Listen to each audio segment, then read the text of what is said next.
Good morning dear student. पिछले video में अपन 3.2 की प्रॉब्लम देख रहे थे। उसमें अपन ने 12वां क्वेश्चन छोड़ा था। मैंने आपको कहा था इम्पोर्टेंट क्वेश्चन है जो आपको नेक्स्ट वीडियो में बताने के लिए कहा था मैंने। तो देखिए जो क्वेश्चन नंबर 12 है वो ये कह रहा है कि यदि मैट्रिक्स A बराबर 0 माइनस 10x/2 10x/2 0 तथा I इकाई मैट्रिक्स 2 क्रॉस 2 क्रम का है, इकाई मैट्रिक्स है, तो सिद्ध करना है I प्लस ए बराबर I माइनस ए गुणा हो रहा है इस मैट्रिक्स कोसेक्स माइनस साइन एक्स कोसेक्स से। तो ऐसी स्थिति में LHS बराबर RHS आना चाहिए। आपको ये वाली बात सिद्ध करनी है। तो देखिए इसके लिए सबसे पहले आप इसका LHS उतार लेते हैं। इसका LHS क्या दिया हुआ है? इसका LHS है I plus A. I plus A है। I आपके पास है इकाई मैट्रिक्स कितने ऑर्डर का है? 2 क्रॉस 2 ऑर्डर का है। तो इकाई मैट्रिक्स 1 0 0 1 प्लस ए मैट्रिक्स आपको सवाल में दिया हुआ है कितना है? 0 माइनस के 10x/2 10x/2 और 0। इन दोनों को आपस में अपने को जोड़ देना, ऐड कर देना है। दोनों का ऐड करेंगे तो यहां कितना होगा? 1 प्लस 0 1 0 प्लस माइनस 10x/2 तो कितना हो जाएगा? माइनस का 10x/2 0 प्लस 10x/2 कितना हो जाएगा? 10x/2 1 प्लस 0 कितना हो जाएगा? 1। ये इसका आ गया है LHS।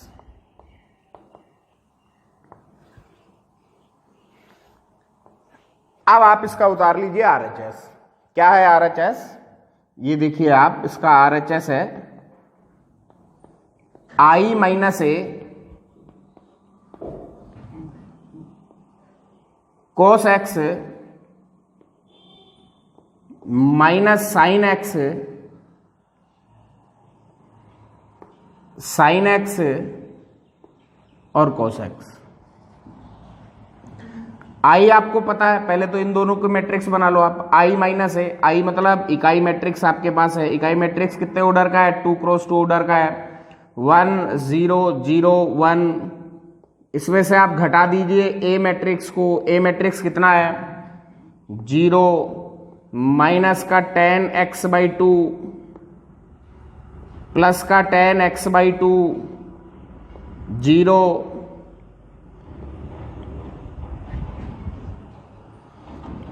ये जो दूसरा मैट्रिक्स है ये वाला है कोसेक्स माइनस साइन एक्स और ये कोसेक्स। अब इस कैलकुलेशन को सरल करते हैं अपन।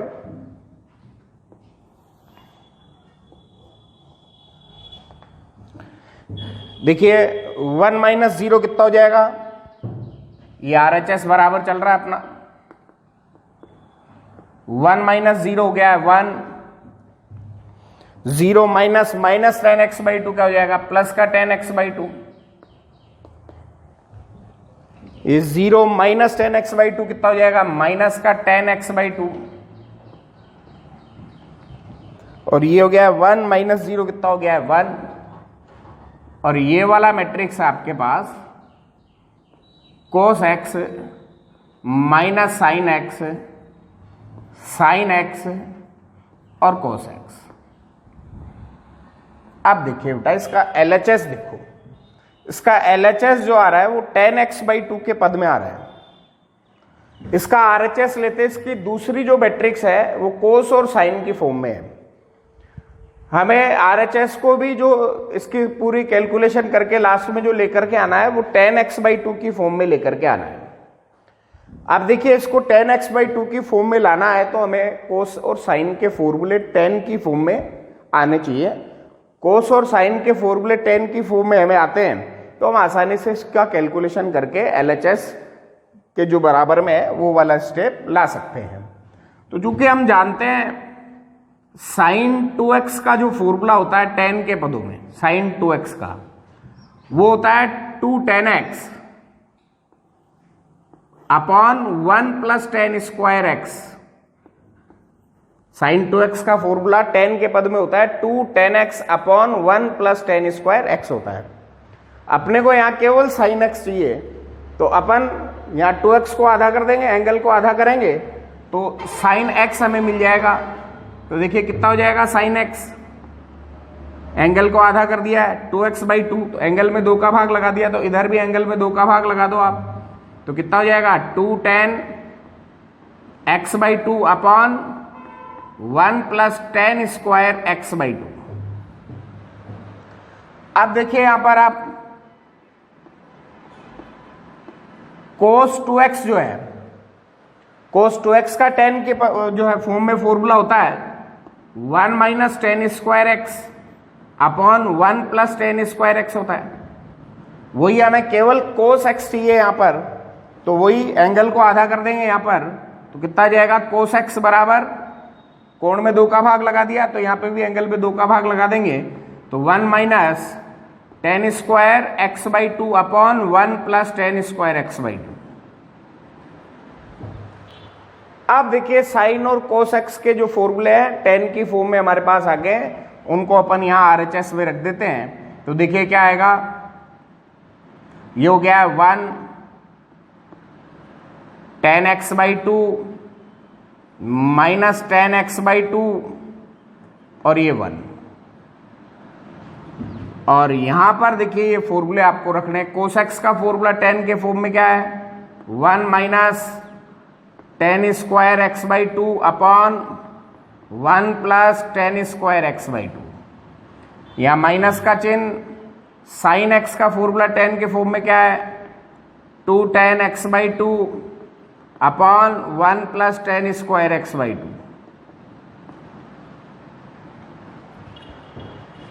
यहां पर साइन x का जो फॉर्मूला है वही tan की फॉर्म में क्या आएगा 2 tan x/2 upon 1 plus tan square x/2। यहां cos x का formula 1 minus tan square x/2 upon 1 plus tan square x/2। अब देखिए आप, हमने cos और sin के जो फॉर्मूले हैं वो tan की फॉर्म में यहां पर लिख दिए हैं, tan की फॉर्म में लिख दिए हैं, तो इन दोनों मैट्रिक्स को आपको यहां पर गुणा करना है। गुणा करना है तो अभी देखिए इसके सारी टर्म tan x/2 की है, तो अपन थोड़ी देर के लिए ऐसा कर लेते हैं कि माना tan x/2 को कैपिटल A मान लेते हैं, जिससे इसका कैलकुलेशन क्या होगा, आसान हो जाएगा। तो tan x/2 जहां दिखता है वहां अपन क्या रख देते हैं, कैपिटल A रख देते हैं। तो देखिए tan x/2 की जगह अपन कैपिटल A रखेंगे तो 1a माइनस a 1, आगे वाली मैट्रिक्स में देखिए आप 1 माइनस tan x/2 की जगह a, तो क्या हो जाएगा 1 minus a square upon 1 plus a square. यहां हो गया माइनस का 2a upon 1 plus a square. यहां हो गया है 2a upon 1 plus a square, 1 minus a square upon 1 plus a square. हमने क्या कर दिया है, जहां tan x/2 दिख रहा है उसको थोड़ी देर के लिए a मान लिया, तो वहां जहां tan x/2 दिखा है वहां हमने पुट कर दिया a को। अब हम इन दोनों मैट्रिक्स को आपस में गुणा कर देंगे। दो मैट्रिक्स का गुणा आपको आता है, देखिए गुणा करना आपको पता ही है, पंक्ति को इस सम से गुणा करेंगे तो एक को 1 minus a square upon 1 plus a square से गुणा करेंगे, तो आपको पता है किसी भी संख्या को 1 से गुणा करते हैं तो वही संख्या आती है। तो मतलब क्या आएगा 1 minus a square upon 1 plus a square आएगा, प्लस a को दूसरे एलिमेंट से गुणा करेंगे। दूसरा एलिमेंट क्या है 2a upon 1 plus a square, तो a गुणा होगा तो 2a से a गुणा होगा तो कितना हो जाएगा 2a square upon 1 plus a square. तो पहली पंक्ति पहले स्तंभ से गुणा, एक एलिमेंट बन गया है। पहली पंक्ति को दूसरे स्तंभ से गुणा करता हूं तो 1 को minus 2a upon 1 plus a square से गुणा करूंगा तो क्या आएगा माइनस का 2a upon 1 plus a square. एक से गुणा किया तो वही आया, प्लस a को इससे गुणा करूंगा तो a ऊपर वाली संख्या अंश के साथ ही तो गुणा होगा, तो a को 1 माइनस a स्क्वायर से गुणा करूंगा तो a को सीधा अंदर गुणा कर देता हूं। कितना हो गया है a माइनस a स्क्वायर से गुणा होगा तो a cube, upon 1 plus A square. क्या किया बेटा अपन ने, पहली पंक्ति को पहले स्तंभ से गुणा कर दिया है, तो ये एलिमेंट बना है। पहली पंक्ति को दूसरे स्तंभ से गुणा करूंगा तो ये एलिमेंट बनेगा। अब पहली पंक्ति दोनों स्तंभ से गुणा हो गई, अब दूसरी पंक्ति लेते हैं।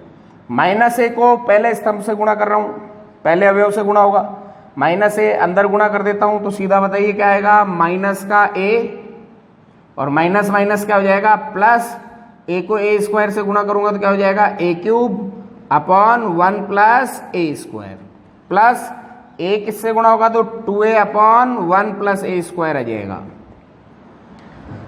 तुम पहली पंक्ति दूसरी पंक्ति पहले स्तंभ से गुणा होगी तो ये एलिमेंट बन गया। दूसरी पंक्ति को दूसरे स्तंभ से गुणा करेंगे तो माइनस ए को माइनस 2a से गुणा करेंगे तो माइनस माइनस प्लस, और a 2a से गुणा होगा तो 2a स्क्वायर अपॉन 1 प्लस ए का स्क्वायर। फिर a किससे गुणा होगा 1 माइनस ए स्क्वायर अपॉन 1 प्लस ए स्क्वायर से। अब देखिए एक बार फिर से तो यहां से रिवाइज कर दो, हमें कोस एक्स और साइन एक्स के फॉर्मूले tan की फॉर्म में पता थे, वो हमने कोस और साइन की जगह tan की फॉर्म में उनके फॉर्मूले पुट कर दिए, जो मैंने लिख दिया यहाँ पे फॉर्मूले साइन और कोस के। अब जैसे ही हमने कोस और साइन को tan की फॉर्म में लिखा तो ये बड़ा सा कैलकुलेशन बन रहा है, सारी टर्म tan x/2 के आ रही है, सारे पद tan x/2 के आ रहे हैं, तो हम tan x/2 को थोड़ी देर के लिए क्या मान लेते हैं, a मान लेते हैं। तो जहां tan x/2 दिखता है वहां हमने a पुट कर दिया, तो दोनों मैट्रिक्स ये बन गई और दोनों आपस में गुणा हो रही है। गुणा मैंने दोनों को कर दिया है, पहली पंक्ति को पहले स्तंभ से गुणा पहला अवयव, दूसरे स्तंभ से गुणा दूसरा अवयव, दूसरी पंक्ति को पहले स्तंभ से गुणा तीसरा अवयव, दूसरी पंक्ति को दूसरे स्तंभ से गुणा कर दिया, चौथा अवयव में मिल गया है। अब देखिए इसका फिर कैलकुलेशन अपन देखते हैं, वही RHS बराबर चल रहा है अपना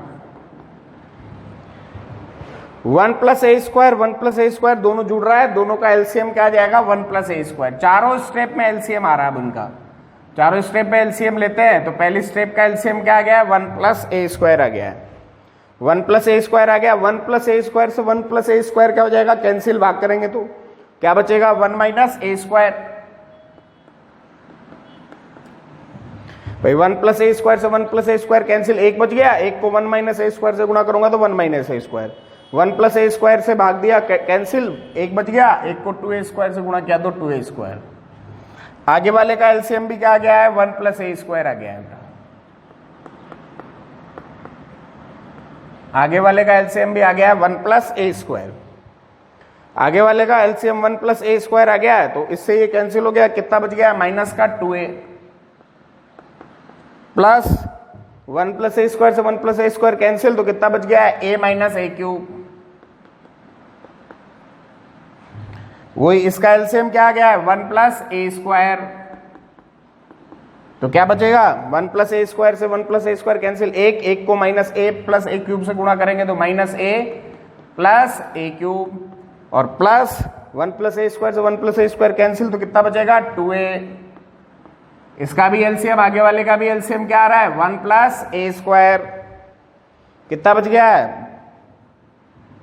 2a स्क्वायर प्लस 1 माइनस ए स्क्वायर, क्योंकि भाग लगाएंगे एक बार जाएगा, एक को 2a स्क्वायर से 2a स्क्वायर, 1 प्लस ए स्क्वायर से भाग दिया एक आएगा, एक को 1 माइनस ए स्क्वायर से गुणा करेंगे तो 1 माइनस ए स्क्वायर। इसको और सरल कर लेते हैं बेटा अपन, देखिए पहली स्टेप पे आ गया 1, 2a स्क्वायर किसका है प्लस का, a स्क्वायर किसका है माइनस का, 2a स्क्वायर में a स्क्वायर जाएगा तो किसका बचेगा प्लस का a स्क्वायर, अपॉन क्या बच गया 1 प्लस ए स्क्वायर। यहां देखिए क्या आ गया 1 प्लस ए स्क्वायर, माइनस के 2a में a जाएगा तो क्या बचेगा माइनस a, और यहां क्या बच गया माइनस का a क्यूब, यहां कितना आ गया 1 प्लस ए स्क्वायर, प्लस के 2a में माइनस a जाएगा तो क्या बचेगा a, और प्लस का a cube 1 plus A square, यहां कितना बच गया 1, 2a माइनस ए स्क्वायर कितना बच जाएगा प्लस का ए स्क्वायर। देखिए 1 2a स्क्वायर में माइनस ए स्क्वायर गया, प्लस का ए स्क्वायर बटे में ये है, बटे में ये आई, माइनस के 2a में a जाएगा तो माइनस का a, ये माइनस का a क्यूब, प्लस के 2a में माइनस का a जाएगा तो प्लस का a प्लस का a क्यूब है ही नीचे 1 प्लस a स्क्वायर, प्लस का 1 है ही, 2a स्क्वायर में माइनस a स्क्वायर जाएगा तो प्लस का a स्क्वायर बचेगा। इससे ये कैंसिल, इससे ये कैंसिल, देखते जाइए क्या होता है। अब यहां बच गया 1, यहां माइनस का a कॉमन आ गया, माइनस का a कॉमन आ गया तो यहां कितना बच गया 1, और माइनस का a कॉमन आ गया तो यहां कितना बच गया प्लस का a square upon 1 plus a square. यहां दोनों में क्या कॉमन आ गया a, तो कितना आ गया 1 प्लस a स्क्वायर, दोनों में a कॉमन आ रहा है अपॉन 1 प्लस a स्क्वायर। यहां कितना बच गया 1। अब देखिए 1 प्लस a स्क्वायर से 1 प्लस a स्क्वायर यहां कैंसिल और नीचे यहां कैंसिल, कितना बच गया बताइए आप 1 माइनस a प्लस का a और ये 1। तो देखिए बेटा अब अपन ने यहां पे tan x/2 की जगह क्या पुट किया था, a पुट किया था, तो अब a की जगह अपन वो वैल्यू वापस पुट कर देते हैं तो कितना आ जाएगा 1 माइनस का चिन्ह, a की जगह अपन tan x/2 पुट कर देंगे तो माइनस का tan x/2 हो जाएगा, a की जगह tan x/2 तो ये tan x/2 हो गया है, ये कितना हो गया है 1। और जो कि अपना ये RHS आया है ये अपना LHS से मेल खाता है। LHS क्या है 1 minus tan x/2 plus plus का 1, और यहाँ RHS देखिए 1 माइनस tan x/2 1, तो दोनों आपस में क्या हो गए हैं बराबर हो गए हैं। तो अतः यहाँ पर LHS बराबर क्या आया RHS, यही अपने को क्या करना था यहाँ पर प्रूव करना था। देखिए अपने पास फिर से बताता हूं इसको, अपने पास सवाल दिया हुआ है यदि a बराबर 0 माइनस tan x/2 0 तथा i इकाई मैट्रिक्स है, 2 क्रॉस 2 क्रम का इकाई मैट्रिक्स है, तो सिद्ध कीजिए कि i प्लस a बराबर i minus a matrix cos x minus sin x cos x है। तो देखिए आप इसका पहले LHS उतारते हैं, i प्लस a, i की जगह इकाई मैट्रिक्स, a की जगह जो मैट्रिक्स दिया वो लिखते हैं, दोनों को आप जोड़ते हैं तो क्या बनता है 1 माइनस tan x/2 और 1। RHS है i minus a cos x minus sin x cos x, i की जगह इकाई मैट्रिक्स, a की जगह एक सवाल में दिया हुआ है ये मैट्रिक्स ऐसे कैसे, इन दोनों को सरल करता हूं तो 1 tan x/2 minus tan x/2 1 और cos x minus sin x cos x, ये दोनों मैट्रिक्स हमें मिल जाते हैं। आप सब लोगों को पता है कि cos x और sin x जो है इनके फॉर्मूले tan की फॉर्म में आप लोगों को आते हैं, तो इनके फॉर्मूले tan की फॉर्म में होते हैं 2 tan x/2 upon 1 plus tan square x/2 और cos x का 1 minus tan square x/2 upon 1 plus tan square x/2, क्योंकि इन दोनों फॉर्मूलों से अपन ने sin x और cos x के फॉर्मूले tan की फॉर्म में बनाए हैं। तो जहां पे भी cos और sin दिखते हैं वहां पे अपन ये tan x/2 की फॉर्म के फॉर्मूले लिखते हैं। यहां अपन ने लिख दिया है cos और sin की जगह इनके फॉर्मूले, तो आप ये जो कैलकुलेशन यहाँ बनती है वो बड़ी कैलकुलेशन बनती है, इसलिए थोड़ी देर अपन tan x/2 की जगह क्या मान लेते हैं a मान लेते हैं। तो जहां tan x/2 दिखता है तो वहां a रख देते हैं, तो 1 minus a 1 minus a square upon 1 plus a square minus 2a upon 1 plus a square, 2a upon 1 plus a square 1 minus a square upon 1 plus a square upon ने रख दिया है। तो देखिए अपन ने यहाँ पर जहां tan x/2 दिखा है वहां a रख दिया है, तो 1 माइनस a 1 और ये वाला मैट्रिक्स tan x/2 की जगह a पुट करने के बाद दोनों को अपन आपस में गुणा कर देते हैं, गुणा करते हैं तो ये वाला स्टेप आता है, ये वाला स्टेप आता है। तो इन सब में एलसीएम लेकर के अपन सरल करते हैं, एलसीएम लेके सरल करते हैं तो ये वाली स्टेप आती है, उसमें ये दोनों तो पूरे पूरे कट जाते हैं 1 1, इसमें माइनस a कॉमन लेना पड़ता है और इसमें प्लस a कॉमन लेना पड़ता है, फिर उसके बाद में जो एलसीएम आया हुआ है वो ऊपर वाली इस स्टेप से कट जाता है, यहाँ पे भी एलसीएम ऊपर वाली इस स्टेप से कट जाता है, तो कितना बचता है 1 माइनस a और 1। और आपको भी पता है a आपने किसको मान रखा है tan x/2 को, तो आपने a की जगह क्या रख दिया tan x/2 जो कि अपना LHS प्राप्त हो जाता है। अतः इस सवाल में हमें LHS बराबर RHS प्राप्त हुआ। ये अपना नेक्स्ट क्वेश्चन 3.2 का क्वेश्चन नंबर 14 है। यदि इंपॉर्टेंट क्वेश्चन इसको ध्यान में रखना आप लोगों को, यदि 1 0 2 -1 -3 4 और इसको गुणा करना है मैट्रिक्स A से, तो ये वाला मैट्रिक्स प्राप्त होता है, ठीक है। तो A का मान आपको ज्ञात करना है। अब देखिए आप यहां पर ये वाला मैट्रिक्स आपका, पहले इस पूरी स्टेप को उतार लेता हूं बेटा मैं। देखिए क्या है इसका सॉल्यूशन, देखो आप ये वाला मैट्रिक्स है अपना 1 0 2 -1 और -3 और ये 4। ये वाला मैट्रिक्स जो है वो मैट्रिक्स ए से गुणा हो रहा है, और इस मैट्रिक्स ए से गुणा होने के बाद ये वाला मैट्रिक्स हमें दे रहा है 1 -4 3 -2 -10 6 और 13 20 और -9। ये वाला मैट्रिक्स देता है। मतलब ये दो मैट्रिक्स आपस में गुणा हो रही हैं, ये वाली मैट्रिक्स और ये वाली मैट्रिक्स, ये दो मैट्रिक्स गुणा होकर के ये वाली मैट्रिक्स दे रही है। तो मैं पहले आपके मैट्रिक्स के गुणा के ऊपर आता हूं। एक मैट्रिक्स आपके पास A है, उसका ऑर्डर m क्रॉस n है, तो मैट्रिक्स B का ऑर्डर कहां से शुरू होगा? n से। तो मैट्रिक्स B का ऑर्डर n क्रॉस p है, तो ये दोनों बातें उसकी बराबर होनी चाहिए, दो मैट्रिक्स है तो गुणा हो रही है तो। और गुणा होने के बाद उस मैट्रिक्स का ऑर्डर क्या आता है? m क्रॉस p आता है।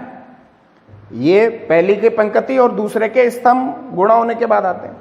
तो देखिए इस मैट्रिक्स का ऑर्डर हमारे पास है 3 क्रॉस 3, जो गुणा हो रहा है वो मैट्रिक्स। तो इसका मतलब गुणित मैट्रिक्स का ऑर्डर अपने पास 3 क्रॉस 3 हो रहा है। तो इसका मतलब यह है कि जो पहली मैट्रिक्स है उसमें m की वैल्यू कितनी है? 3, और इधर p की वैल्यू कितनी है? 3। अब देखिए इसका ऑर्डर कितना है? 3 क्रॉस 2 है, 3 पंक्तियां और 2 स्तंभ है। तो इसका मतलब जो पहली मैट्रिक्स है अपनी, इसका ऑर्डर तो है 3 क्रॉस 2, और जो दूसरी मैट्रिक्स है उसका ऑर्डर नहीं है अभी हमारे पास, क्योंकि अपन मैट्रिक्स कोई भी A है जो इससे गुणा हो रही है, तो पहले उस मैट्रिक्स A के ऑर्डर का पता लगाएंगे। तो ऑर्डर का पता लगाने के लिए मैट्रिक्स A के ऑर्डर की बात कर रहा हूं, तो मैट्रिक्स A का ऑर्डर जो आएगा उसमें ये वाला स्तंभ तो कितने आएंगे? 3 आएंगे। स्तंभ कितने आएंगे? 3 आएंगे। क्यों आएंगे? क्योंकि गुणित मैट्रिक्स का ऑर्डर 3 क्रॉस 3 है, और n 2 है, तो यहां n कितना आएगा? 2 आएगा। इसका मतलब इस मैट्रिक्स A का ऑर्डर 2 क्रॉस 3 होगा। इस मैट्रिक्स A का ऑर्डर कितना होगा? 2 क्रॉस 3। फिर से एक बार समझे आप इस बात को। देखिए इस मैट्रिक्स को आप ऐसे करो, क्योंकि A मैट्रिक्स आपको दी हुई है, ये मैट्रिक्स B मान लेते हैं अपन। कौन सा मैट्रिक्स है? ये B, और ये A। B और A गुणा होकर के ये वाला मैट्रिक्स बनाते हैं जिसका ऑर्डर 3 क्रॉस 3 है। तो B मैट्रिक्स A से कब गुणा होगी? जब B के स्तंभ A की पंक्ति के बराबर होंगे, अर्थात A में कितनी पंक्तियां होंगी? 2 होंगी। A में कितनी पंक्तियां होंगी? 2 पंक्तियां। इसलिए A का ऑर्डर जो है वो 2 से शुरू होगा। अब पंक्तियां 2 होगी A की, तो स्तंभ कितने होंगे? तो आपको ये बता रखा है ना कि मैट्रिक्स A का ऑर्डर 3 क्रॉस 2 है, B का ऑर्डर, A का ऑर्डर आप लोगों को पता नहीं है, A का ऑर्डर आप लोगों को पता नहीं है, और B और A गुणा होने के बाद ऑर्डर बना रहे हैं 3 क्रॉस 3, एक मैट्रिक्स C बना रहे हैं जिसका ऑर्डर है 3 क्रॉस 3। तो B और A गुणा होंगे तो A की पंक्ति कितनी होंगी? 2 होंगी।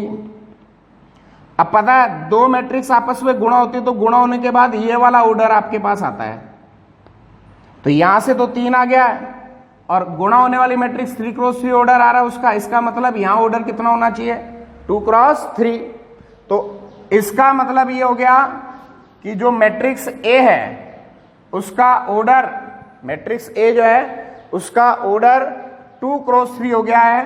अतः माना A बराबर जो मैट्रिक्स आप ले रहे हो वो 2 क्रॉस 3 ऑर्डर की मैट्रिक्स लेनी है, उसमें 2 पंक्तियां और 3 स्तंभ लेने हैं।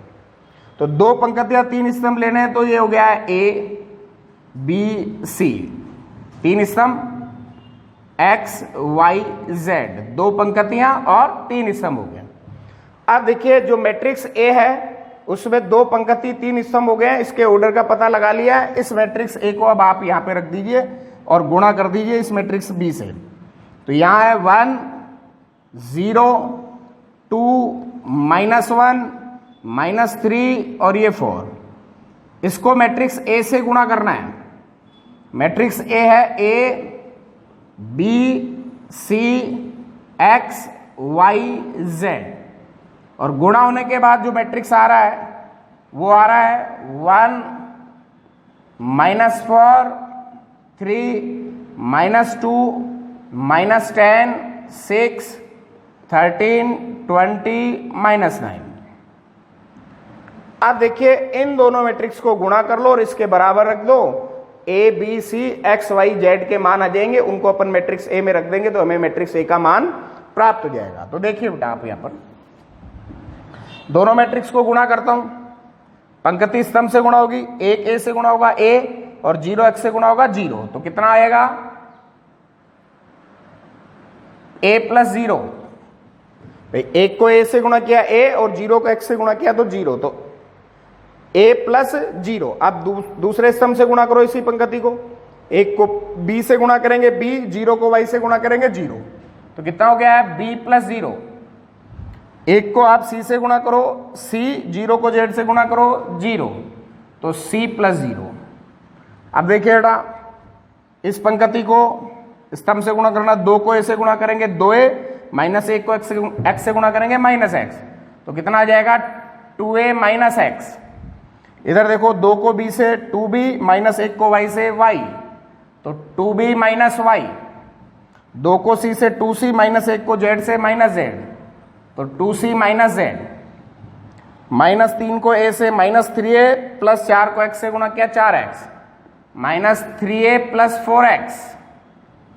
-3 को b से गुणा करेंगे -3b, 4 को y से गुणा करेंगे 4y, -3b + 4y, -3c + 4z।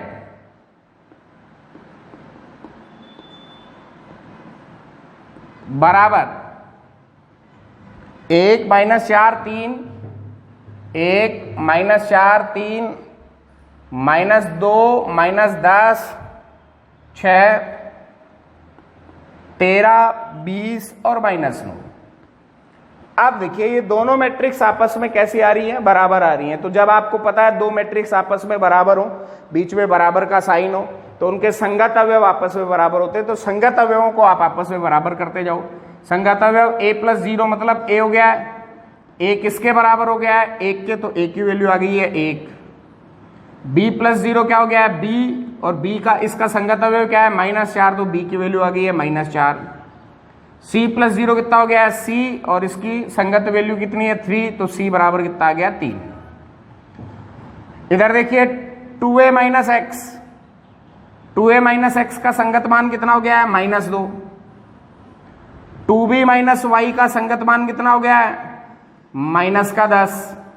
और 2c - z का संगत एलिमेंट कितना हो गया है? 6। अब देखिए इनमें a का मान रख दूंगा तो x की वैल्यू प्राप्त हो जाएगी, b का मान रख दूंगा या तो y का मान प्राप्त हो जाएगा, c का मान रख दूंगा तो किसका मान प्राप्त हो जाएगा? z का। तो a बराबर 1 है यहां पर, तो 2 × 1 - x = -2। यहां कितना हो गया? 2b - y की, सॉरी 2 × b की वैल्यू कितनी है? -4 -y बराबर -10। 2 × c की वैल्यू कितनी है? 3 -z बराबर कितना हो गया? 6। अब यहां से देखिए आप, ये माइनस का x बराबर ये -2 +2 है, उधर जाएगा तो क्या हो जाएगा? -2 -x बराबर -2 कितना हो गया? -4, माइनस से माइनस कैंसिल, तो x बराबर कितना आ गया? 4। तो ये आ गई है x की वैल्यू आपके पास।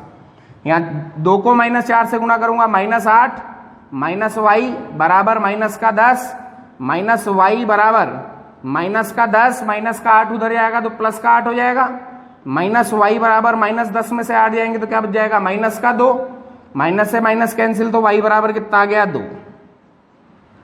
यहां देखिए 2 तिया 6 - z बराबर कितना हो गया? 6। देखिए माइनस का z बराबर 6 प्लस का 6 उधर जाएगा -6, -z बराबर कितना आ गया? 0। तो z बराबर 0, माइनस उधर चला जाएगा 0 के पास, तो कितना बच जाएगा? 0। तो ये वैल्यू आ गई अपने पास a b c x y z। अतः अपने को क्या चाहिए था? मैट्रिक्स A चाहिए था। अतः मैट्रिक्स A बराबर आपके पास क्या था? मैट्रिक्स A बराबर था a b c आपने माना था, x y z ये आपने माना था। A की वैल्यू कितनी आ गई है?